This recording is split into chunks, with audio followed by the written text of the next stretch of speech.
كان مريضا أو على بسم اللہ الرحمن الرحیم الحمد للہ رب العالمین والصلاة والسلام علی اشرف الانبیاء و سید المرسلین اما بعد رب اشرح لی صدری ویسر لی امری واحلل عقدۃ من لسانی یفقہوا قولی ربنا زدنا علما۔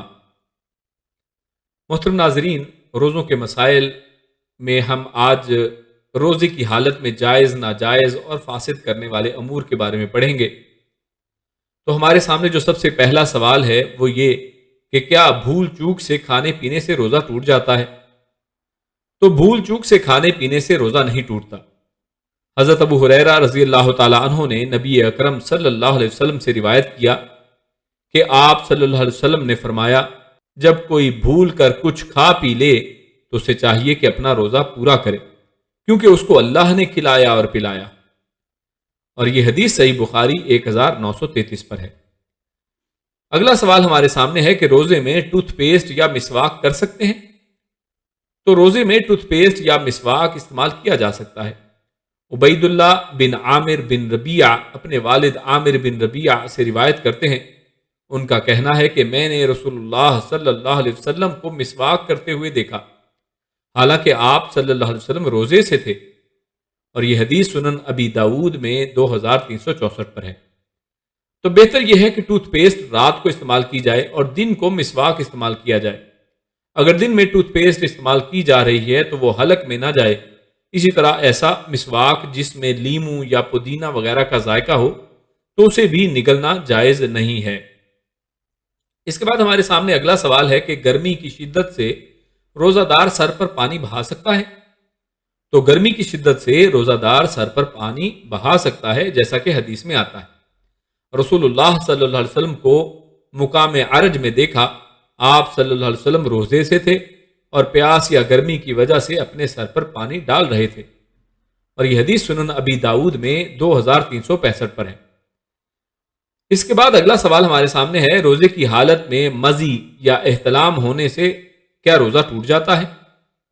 تو ذہن میں شہوت کا تصور آیا، البتہ تصور میں لانے سے روکا گیا ہے، لیکن یعنی خود بخود ذہن میں اگر شہوت کا تصور آ گیا اور منی خارج ہو گئی یا سوتے میں احتلام ہو گیا جس پر انسان کا قابو نہیں ہے، تو اس سے روزہ فاسد نہ ہوگا۔ مزی نکلنے سے روزہ نہیں ٹوٹتا۔ غلبہ شہوت کی وجہ سے نکلنے والے لیس دار مادے کو مزی کہتے ہیں۔ اور یہ حدیث صحیح بخاری میں باب نمبر 32 میں درج ہے۔ اس کے بعد اگلا سوال یہ ہے کہ کیا روزے میں تیل لگانا، کنگھی کرنا یا آنکھوں میں سرما لگانا، کیا یہ امور کیے جا سکتے ہیں؟ تو روزے میں تیل لگانے، کنگھی کرنے یا آنکھوں میں سرما لگانے میں کوئی حرج نہیں ہے۔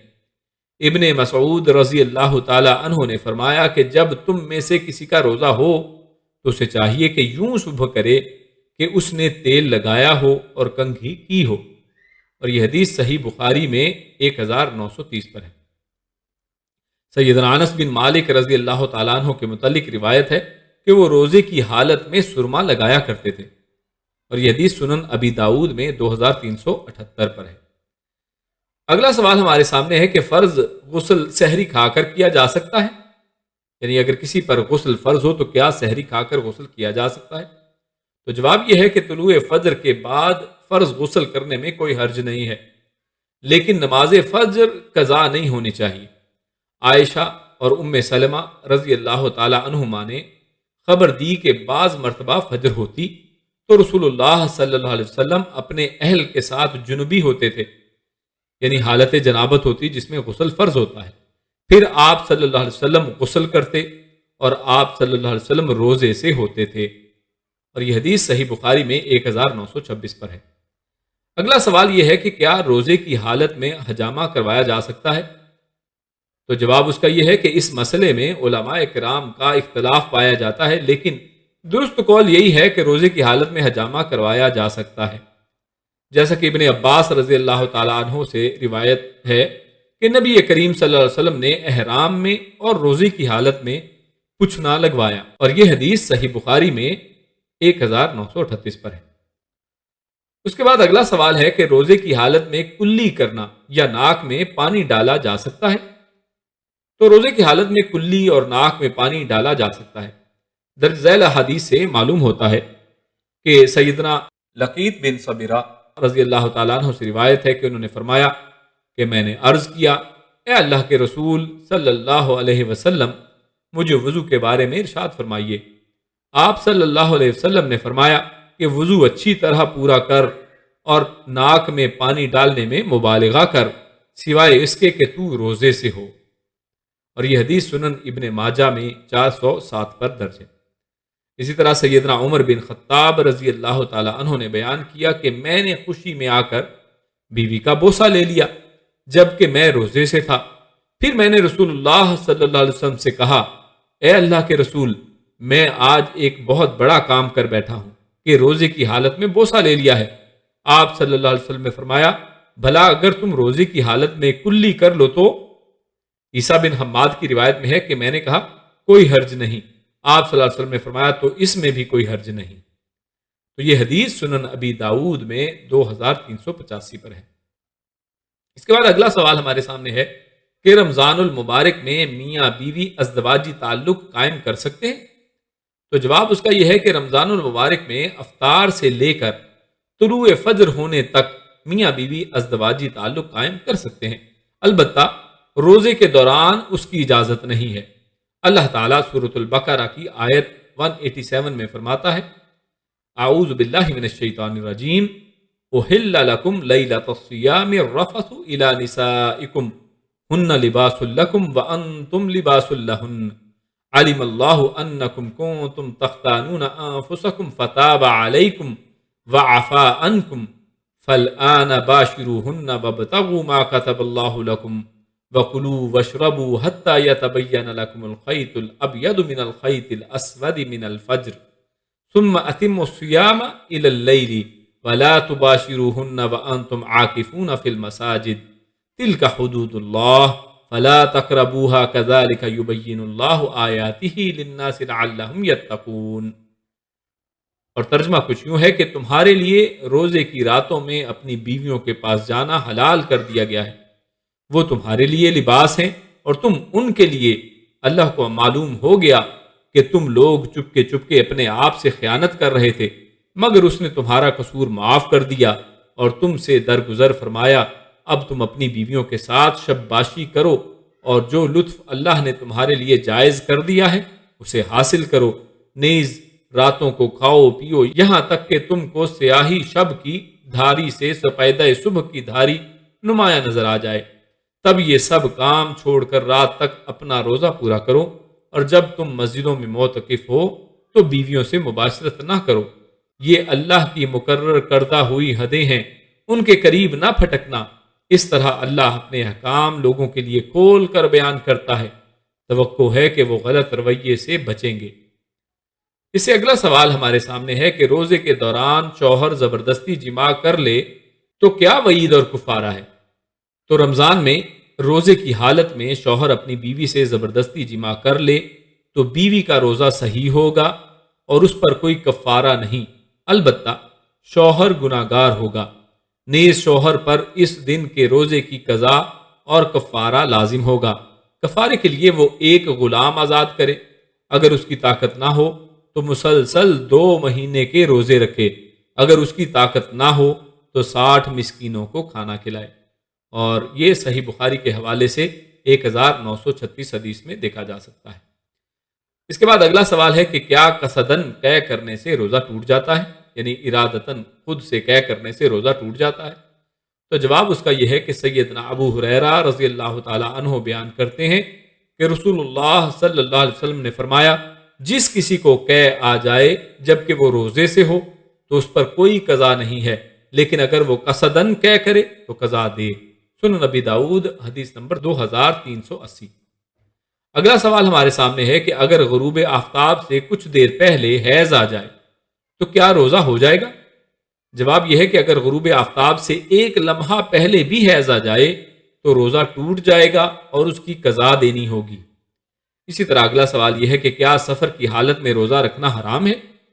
تو جواب یہ ہے کہ مسافر کے لیے سفر میں روزہ نہ رکھنے کی رخصت ہے، البتہ اگر مسافر روزہ رکھ بھی لے تو کوئی حرج نہیں ہے، کیونکہ سفر کی حالت میں نبی اکرم صلی اللہ علیہ وسلم سے روزہ رکھنا اور نہ رکھنا دونوں ثابت ہیں۔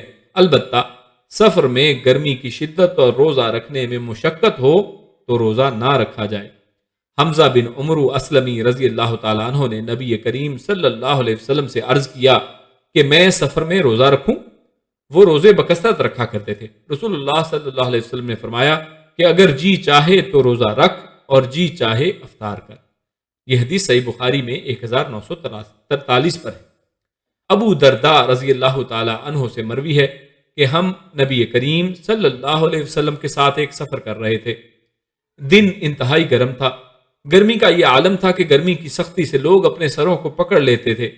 نبی کریم صلی اللہ علیہ وسلم اور ابن رواحہ رضی اللہ تعالی عنہ کے سوا کوئی شخص روزے سے نہیں تھا، اور یہ حدیث صحیح بخاری میں 1945 پر ہے۔ اسی طرح انس بن مالک رضی اللہ تعالی عنہ سے مروی ہے کہ ہم نبی کریم صلی اللہ علیہ وسلم کے ساتھ سفر کیا کرتے تھے، یعنی رمضان میں سفر کیا کرتے تھے، اور سفر میں بہت سے روزے سے ہوتے اور بہت سے بے روزہ ہوتے، لیکن روزے دار بے روزے دار پر اور بے روزے دار روزے دار پر کسی قسم کی عیب جوئی نہیں کرتے تھے، یعنی ایک دوسرے پر الزام نہیں لگاتے تھے۔ صحیح بخاری میں یہ حدیث 1947 پر ہے۔ اس سے اگلا سوال ہمارا ہے کہ کیا حاملہ اور دودھ پلانے والی عورت کو روزہ نہ رکھنے کی رخصت ہے؟ تو جواب یہ ہے کہ حاملہ اور دودھ پلانے والی عورت کو روزہ نہ رکھنے کی رخصت ہے۔ فدیے میں ہر دن کے بدلے ایک مسکین کو کھانا کھلا دیں۔ فوت شدہ روزوں کی بعد میں قضا ادا کرنی ہوگی۔ سیدنا ابن عباس رضی اللہ تعالی عنہما سے مروی ہے کہ آیت کریمہ یعنی سورۃ البقرہ کی آیت نمبر 184 کی تفسیر میں انہوں نے کہا کہ بڑی عمر کے بوڑھے مرد اور عورت کے لیے رخصت ہے کہ باوجود روزے کی طاقت کے افطار کر سکتے ہیں۔ وہ ہر دن کے بدلے ایک مسکین کو کھانا کھلا دیا کریں۔ اسی طرح حاملہ اور دودھ پلانے والی عورتوں کو جب اندیشہ ہو تو وہ بھی افطار کر سکتی ہیں۔ امام ابو داؤد رحمہ اللہ فرماتے ہیں مقصد یہ ہے کہ جب انہیں اپنے بچے کے بارے میں بیماری یا کمزوری وغیرہ کا اندیشہ ہو تو افطار کر سکتی ہیں اور اس کے بدلے میں کھانا کھلا دیا کریں، جیسا کہ سنن ابی داؤد میں 2318 پر ہے۔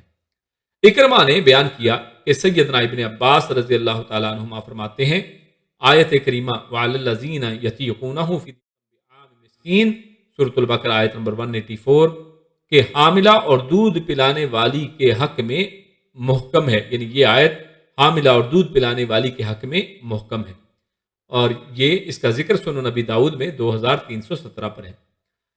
حضرت انس بن مالک کشیری رضی اللہ تعالیٰ عنہ سے منقول ہے کہ میں نبی کریم صلی اللہ علیہ وسلم کے پاس مدینہ منورہ آیا، آپ کھانا تناول فرما رہے تھے۔ آپ نے مجھ سے فرمایا صلی اللہ علیہ وسلم کہ آؤ کھانا کھاؤ۔ میں نے عرض کیا میں روزے سے ہوں۔ نبی کریم صلی اللہ علیہ وسلم نے فرمایا اللہ تعالیٰ نے مسافر کو روزہ اور نصف نماز معاف فرما دی ہے، اور حاملہ اور بچے کو دودھ پلانے والی کو بھی، اور یہ حدیث سنن نسائی میں 2317 پر ہے۔ اسی طرح اگلا سوال کیا انجیکشن لگوانے سے روزہ ٹوٹ جاتا ہے؟ تو جواب یہ ہے کہ وہ انجیکشن جو کھانے پینے کے عوض میں نہیں آتے بلکہ صرف علاج کے طور پر استعمال ہوتے ہیں ان کے لگوانے میں کوئی حرج نہیں ہے۔ البتہ ایسے انجیکشن جو کھانے پینے کے قائم مقام ہیں یعنی سپلیمنٹ کے طور پہ ہیں، مثلا ڈرپ اور طاقت کے انجیکشن وغیرہ، ان کے لگانے سے روزہ ٹوٹ جائے گا۔ اگلا سوال ہے کہ کیا استحاضہ نکسیر آنے سے روزہ فاسد ہو جاتا ہے؟ نکسیر، استحاضہ اور اس جیسا دوسرا خون نکلنے سے روزہ نہیں ٹوٹتا، صرف حیض یا نفاس کے خون سے روزہ ٹوٹے گا، خواہ دن کے کسی بھی حصے میں ہو۔ اگلا سوال ہے کہ کیا روزے میں خون ٹیسٹ کروایا جا سکتا ہے؟ تو جواب ہے کہ روزے کی حالت میں خون ٹیسٹ کروایا جا سکتا ہے۔ شیخ ابن باز رحمہ اللہ سے سوال کیا گیا کہ روزے کی حالت میں ٹیسٹ کے لیے خون حاصل کرنے کا کیا حکم ہے؟ تو شیخ رحمہ اللہ کا جواب تھا کہ اس طرح کے ٹیسٹ سے روزہ فاسد نہیں ہوتا، بلکہ یہ معاف ہے، اس لیے کہ یہ ضرورت کی بنا پر حاصل کیا گیا ہے، اور نہ ہی شرعاً روزہ توڑنے والی معروف اشیاء کے جنس میں شامل ہے۔ مجموع فتاوی ابن باز میں جلد 15 274 پر درج۔ اگلا سوال ہمارے سامنے ہے کہ کیا دانتوں سے نکلنے والا خون روزہ توڑ دیتا ہے؟ تو جواب ہے کہ دانت سے خون نکلنے سے روزے پر کوئی اثر نہیں پڑتا، البتہ اس خون کو نگلنا نہیں چاہیے۔ اسی طرح کیا ناک میں قطرے ڈالنے سے روزہ ٹوٹ جاتا ہے؟ تو جواب ہے کہ ناک کے قطرے اگر حلق تک نہ پہنچیں تو ان سے روزہ نہیں ٹوٹے گا، البتہ اگر ناک میں دوا ڈالنے سے دوا حلق یا معدے تک پہنچ جائے تو روزہ ٹوٹ جائے گا۔ امام حسن بصری رحمہ اللہ نے فرمایا کہ ناک میں دوا وغیرہ ڈالنے سے اگر وہ حلق تک نہ پہنچے تو کوئی حرج نہیں۔ صحیح بخاری بعد الحدیث 1934۔ اسی طرح رسول اللہ صلی اللہ علیہ وسلم نے روزے کے دوران مبالغہ سے ناک میں پانی بھی ڈالنے سے منع کیا ہے، جیسا کہ درج ذیل حدیث میں آتا ہے۔ لقیط بن صبیرہ رضی اللہ تعالیٰ عنہ سے روایت ہے کہ میں نے کہا، اے اللہ کے رسول، مجھے وضو کے صحیح طریقے کے بارے میں بتائیں۔ آپ نے فرمایا، اعضائے وضو کو مکمل اچھی طرح دھو اور ناک میں پانی ڈالنے میں مبالغہ کر، سوائے اس کے کہ تو روزے سے ہو، جیسا کہ سنن نسائی میں 87 پر ہے۔ اس حدیث کی روح سے روزے دار کے لیے جائز نہیں ہے کہ وہ ناک میں ایسے قطرے ڈالے جو اس کے حلق تک پہنچ جائیں۔ اگلا سوال ہے کہ کیا روزے کے دوران دمے کا مرض انہیلر استعمال کیا جا سکتا ہے؟ تو جواب یہ ہے کہ روزے کے دوران انہیلر کا استعمال کرنے میں کوئی حرج نہیں ہے۔ شیخ ابن عثیمین رحمہ اللہ تعالیٰ کا کہنا ہے کہ یہ اسپرے بخارات بن جاتے ہیں، یعنی دھواں کی طرح، اور معدے میں نہیں جاتے، اس لیے ہم یہ کہیں گے کہ آپ روزے کی حالت میں اسے استعمال کر سکتے ہیں، اس میں کوئی حرج نہیں، اس سے روزہ نہیں ٹوٹتا۔ دیکھیں فتاوی ارکان الاسلام صفحہ 475۔ مستقل فتویٰ کمیٹی اللجنۃ الدائمہ کے علماء کرام کا کہنا ہے کہ دمے کی دوا جو سونگھ کر استعمال کی جاتی ہے وہ سانس کے ذریعے پھیپھڑوں تک جاتی ہے، نہ کہ معدے میں، لہٰذا یہ کھانا پینا نہیں اور نہ ہی اس کے حکم میں آتی ہے۔ ظاہر یہ ہوتا ہے کہ اس دوا کے استعمال سے روزہ نہیں ٹوٹتا۔ فتاوی اسلامیہ